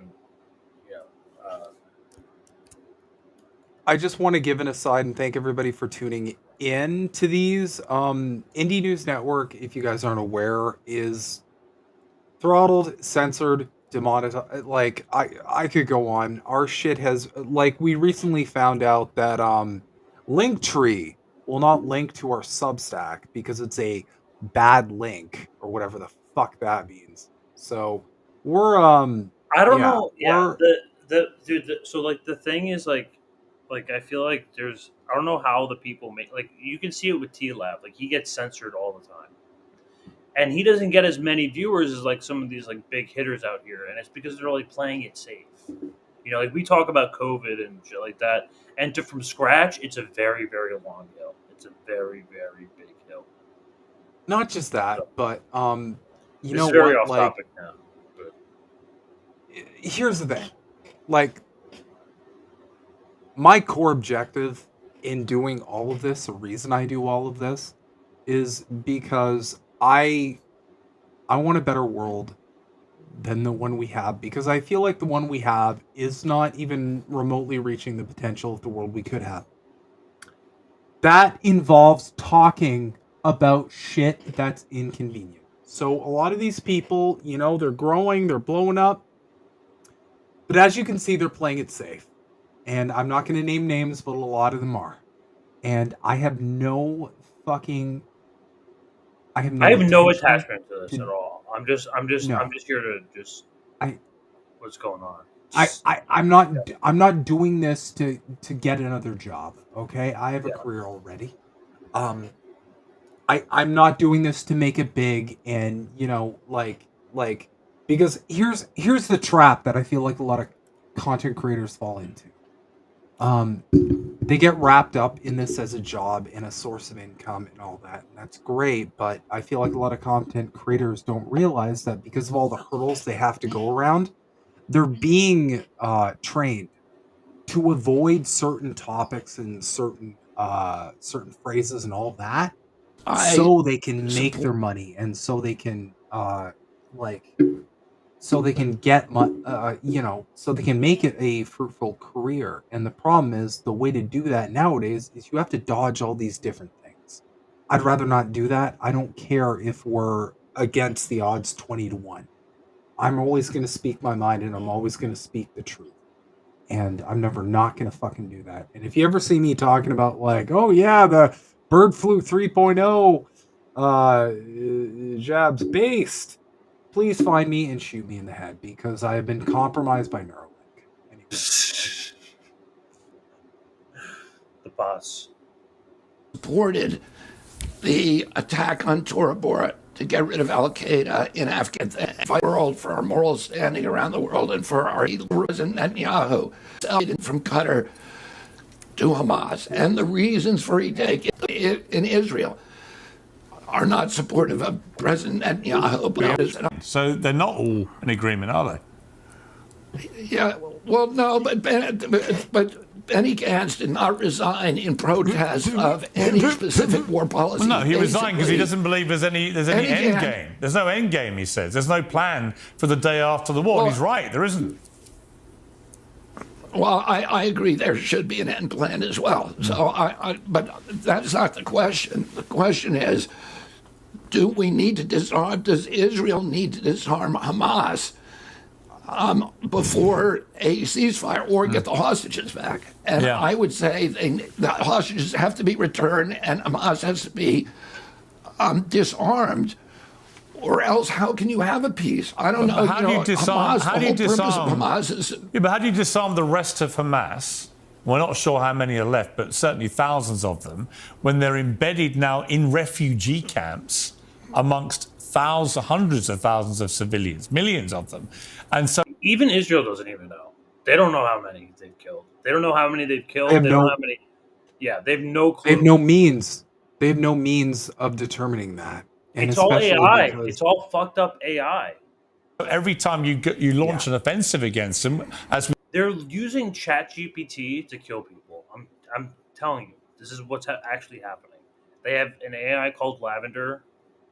I'm pretty sure INN News covered it at some point, but yeah. We saw with the apparent targeted attack on 2 Hamas terrorists in the Rafah camp, and as you saw with the rescue of these hostages, one of them led to 50 civilians being killed. The other ones led to, depending which numbers you believe, anything between 100 and 274 people being killed. So at what point does this desperation to eliminate the last members of Hamas